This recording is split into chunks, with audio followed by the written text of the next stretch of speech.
This is Twit. This episode of iFive for the iPhone is brought to you by Gazelle, the fast and simple way to sell your used gadgets. Find out what your used iPhone, iPad, and other Apple products are worth at gazelle.com.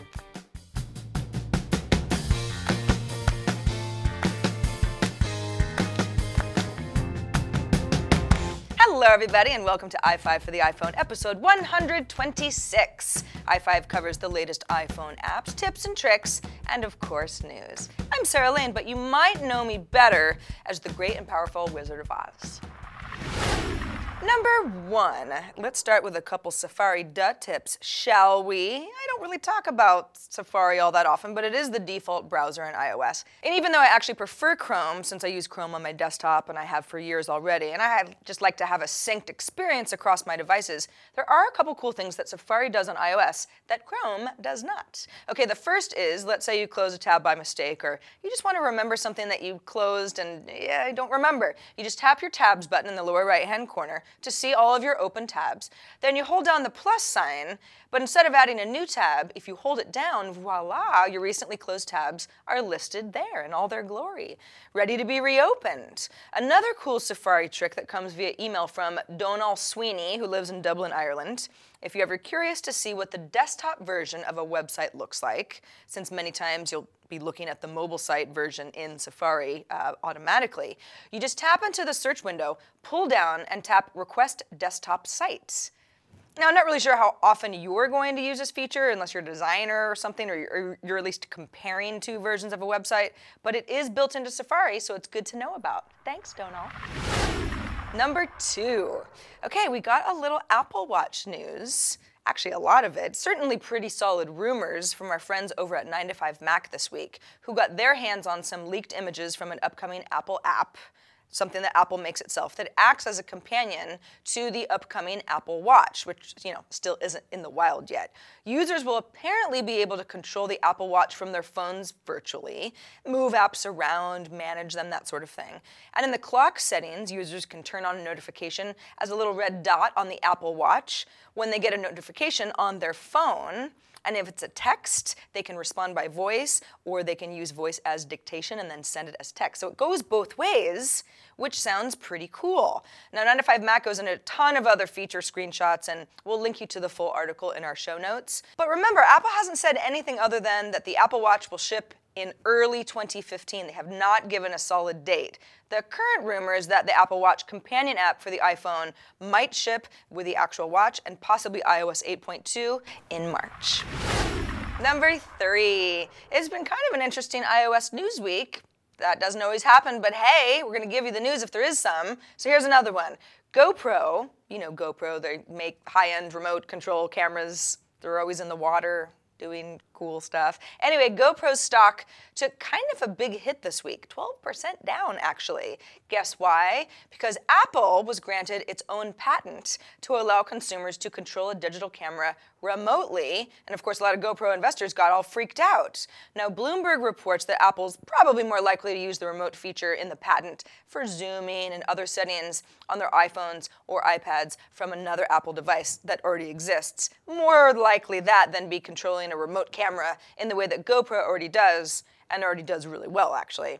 That's based on analysts that Bloomberg has talked to. However, hey man, we're in a new year. It's 2015, right? Expectations for what's in the next iPhone, they're not going to wait for anybody. So, in the spirit of wondering, what do we think about the camera and the video camera in the next iPhone? I mean, they're pretty damn good already. If you have any ideas of your own, please spill them to us at iFive@twit.tv. This episode of iFive for the iPhone is brought to you by Gazelle. If you got a new gadget for the holidays, and I hope you did, Gazelle will buy your old iPhone, or your Samsung Galaxy phone, your iPad, or your MacBook and give you cold hard cash back. Trading in your old devices after the holidays is kind of like getting another gift because you've got money to maybe get something else, accessories of some kind. Don't forget, also, Gazelle now allows you to buy certified pre-owned iPhones, Samsung Galaxy phones, iPads directly from Gazelle itself. So you might send one in, you might get one back. They do it all. Maybe you've lost or broken your phone.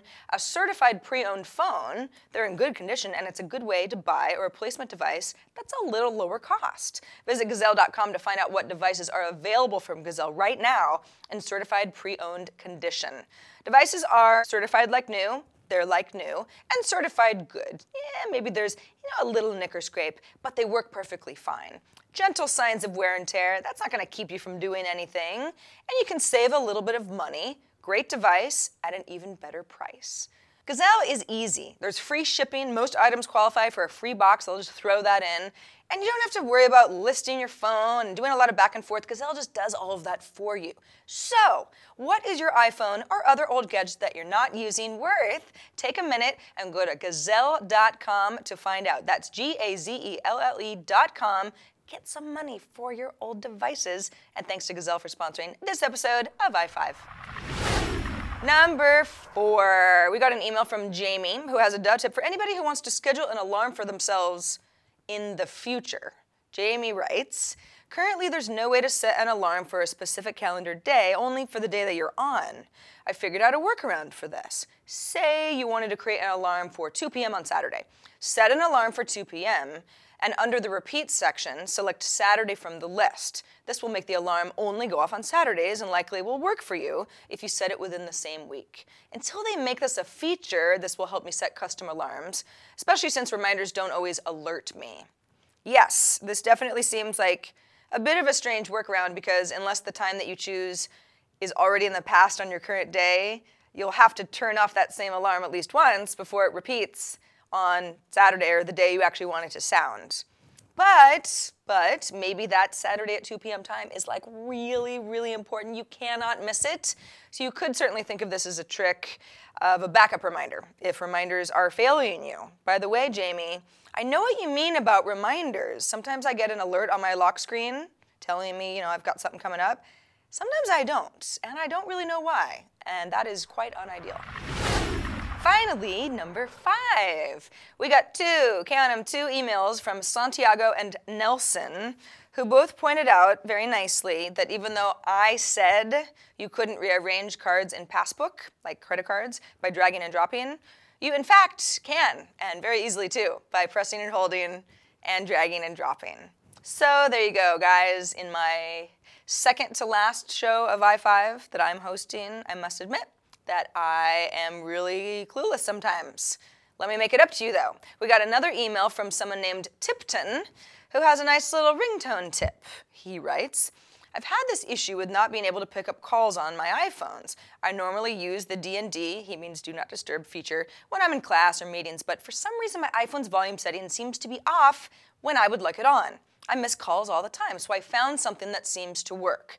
Settings, sounds, ringer and alerts, and then change with buttons on. Make sure that's set to on. He says, I'm sure I'm not the only one with this issue, and I felt like helping out my fellow Twit iFivers. Well, thank you very much. I like that, iFivers. Why have we not called ourselves that this entire time? We're on show 126, for God's sakes. And that does it for this episode of iFive. Thanks for being here. All of our apps and links and other information from the show lives in perpetuity at twit.tv/iFive. You can email ideas or questions or feedback to us at iFive@twit.tv. You can leave us a voicemail at 614 on iFive, or you can just sit back, relax, and enjoy the show. I'm Sarah Lane, and we'll see you next time on iFive.